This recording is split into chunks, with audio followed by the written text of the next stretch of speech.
Umamin na si Coach Yengyao na posibleng maglaro sila ng walang import, bunga ng tinamong injury ni Aaron Fuller.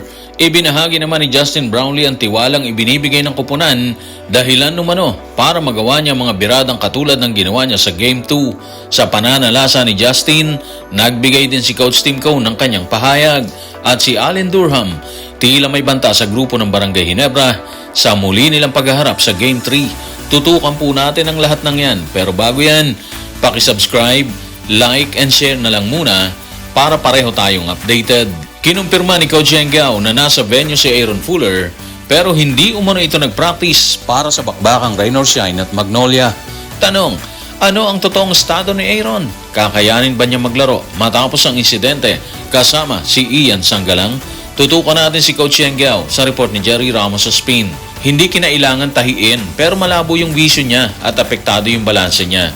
Sinabihan siyang obserbahan ng ilang araw. Malamang na maglaro kami ng walang import. So guys, buti na lang walang tinahi kay Fuller, di ba? Ang problema, hindi naman siya nag-practice at base kay Coach Yeng, malamang na maglaro sila ng walang import. Well, kung tutuusin, mahirap talaga na isa lang siya sa ganung sitwasyon, di ba? Yung ganung kabigat na pinagdaanan kasi ni Fuller, iba po yun. At dahil dyan, mas may bentahe ngayon ulit ang mga bata ni Coach Chito Victolero. Marimind lang po natin, Game 3 na po ito ha. Ibig sabihin, kung masilat ulit ng Magnolia ang Rain or Shine dito, isa na lang ang kailangan nilang panalo. Best of 5 lang kasi ito eh. So malamang nagagawin lahat ng mga bata ni Coach Chito ang ikinasan niyang game plan para manalo ulit sila dyan. Sa panig naman ni Coach Yengyao, obligado naman silang punan yung kakulangan nila ng import at kung paano nila gagawin yan, yun ang challenge sa kanila ngayon, di ba? Malaking problema nila si Jabari Bird eh. Unang pasok pa lang kasi, bumanat na siya ng 22 points, 13 rebounds. Suma total, mataas ang moral ng Magnolia. While yung mga bata ni Coach Yeng, bagsak sila ngayon. So siguro, wag natin palagpasin to kasi, tsak, magiging maganda po yung laban. Kung hindi makapaglalaro si Aaron Fuller sa mga susunod na laban, nananalasa naman si Justin Brownlee sa Barangay Ginebra nang kumamada ito na isang tres para selyuhan ng laban pabor sa kanilang grupo. At matapos ang bakbakan, ito ang naging pahayag ni Justin Brownlee nang ma-interview ng media. Tutukan natin si Justin sa report ni John Ballesteros ng One Sports. Just knowing na kailangan namin kumamada. Yung mga kasama ko kasi palagi silang nagtitiwala sa akin. Binibigyan nila ako ng play. Gusto nila ako yung manguna. At yun ang sinusubukan kong gawin sa maayos na paraan ng kakaya ko. Actually, dikdikan yung laban eh. Parang walang itulak kabigin talaga sa kanilang dalawa. Hindi mo pwedeng sabihin kaagad na sigurado na si Ginebra or sigurado na si Meralco sa panalo, di ba? Nakuha na lang talaga yung panalo sa huling sandali ng laban. Nung 2 minutes and 19 seconds sa huling quarter, lamang pa po ang Meralco ng 4, 100-96 pa sila dyan. Tapos niyan, nag 5-0 naman ang laban pabor sa Ginebra. Dahil sa pagkamada ni Justin po yun at ni Mabahan Misi, 101-100 na po sila nun. Siyempre, kumamada naman si Durham para makaangat sila sa score na 103-101. At ang pinaka-highlight ng gabi sa panalo ng Ginebra, yung isang tres nga ni Justin Brownlee sa harap mismo ni Allen Durham. Para sa akin, hindi na nakakagulat yung ganung pagkamada ni Justin. Malimit kasi ginagawa niya na yan eh. Naalala niyo naman siguro yung Asian Games versus China, di ba? Kinatay talaga ni Brownlee ang mga Chino sa mga huling minuto. Pero ito kasing birada niya versus Meralco, mabigat po to. Nag 2-0 na kasi sila dito. Tapos, sa harapan ni Allen Durham. Matagal na ang history ng tapatan nilang dalawa. At ngayon, nauulit na naman yan. Kung nagbigay ng pahayag si Justin Brownlee at ibinandera ang tiwala ng mga kasama sa loob, dahilan para magawa niya ang ganong kabigat na trabaho, binigyan din naman ni Coach Tim Cone na hindi na siya nagulat sa ipinakita ni Brownlee, pero isa umano ito sa mga mabibigat na ginawa niya.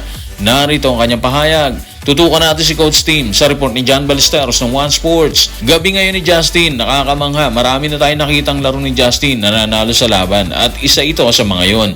Top 4 or top 5, maaari yan. Yun na nga eh, ang dami na, di ba? Parang normal na sa kanya yon. Pero kapag nakita mo ulit yung ganung birada niya, medyo mapapaisip ka ulit. Imagine, nasa dulo na halos siya ng kanyang karera dahil sa edad niya ngayon, di ba? Pero parang hindi niya nararamdaman yon. Parang si Junmar Fajardo, mas nagkakaedad, mas gumagaling sa laban. Sabi nga ni Coach Tim, di ba? Nagkakaedad si Justin na parang alak. Mas sumasarap yung alak habang tumatagal eh.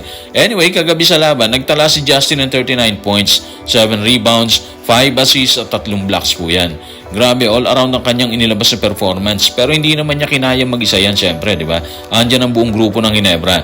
At isa rin sa kuminang si Scottie Thompson na kumumada ng 11 na puntos, 6 na rebounds at 3 assists. Si Mab, meron naman siyang 15. si RJ Barrientos at Javit Aguilar, nagtala naman sila ng tig-11 puntos. Matapos magbigay ng pahayag ni Justin at ni Coach Tim Cone, nahingan din ang pahayag ng media si Allen Durham. At base sa kanya, hindi na siya nagulat sa ginawa ng import ng Barangay Ginebra. Tanong, ano nga ba mga sinabi ni Allen Durham tungkol sa pagkamada ni Justin sa dulo ng laban? Tutukan natin si Allen Durham sa report ni Ruben Terrado sa Spin. Sa tingin ko maganda yung moment namin sa fourth quarter kung saan parang halos na control pa namin yung laban at nakakamada hanggang dulo. Si Brownlee naman, ginawa niya yung mga ginagawa niya talaga. Bumira ulit siya ng mga gandang birada. Babalik kami at maglalaro ulit sa Lunes. Okay guys, so doon tayo sa babalik sila at maglalaro sa Lunes. Para sa akin, iba yung dating nun Bantayan na babawi sila ngayong Lunes, di ba? Sa susunod na bakbakan nila ng Barangay Ginebra. Obvious naman na ganun talaga yung magiging mentality nila kasi dalawang sunod na silang natalo sa Ginebra So kailangan talaga nilang bumawi sa susunod. Tapos may ganung birada pa si Justin sa dulo ng Game 2. Yung huling tres niya na nagbigay ng panalo sa kanila. So suma total, malaking hamon sa grupo ni Allen Durham yung paparating na laban. Kapag kasi natalo na sila dito sa Game 3, wala na. Out na sila dyan. Tatlong sunod yun Pasok ang Ginebra sa semis. Maghihintay na lang sila kung sino yung makakaharap nila dyan. Best of 7 naman yon. Pero balikan natin talaga si Allen Durham. Medyo malaki ang kailangan niyang gawin para makabawi kay Justin Brownlee at sa Ginebra. At dahil dyan, pwede nating sabihin na mas makikita natin siguro ang isang magandang laban ng Meralco and of course ng Ginebra dito sa Game 3. So guys, maraming salamat.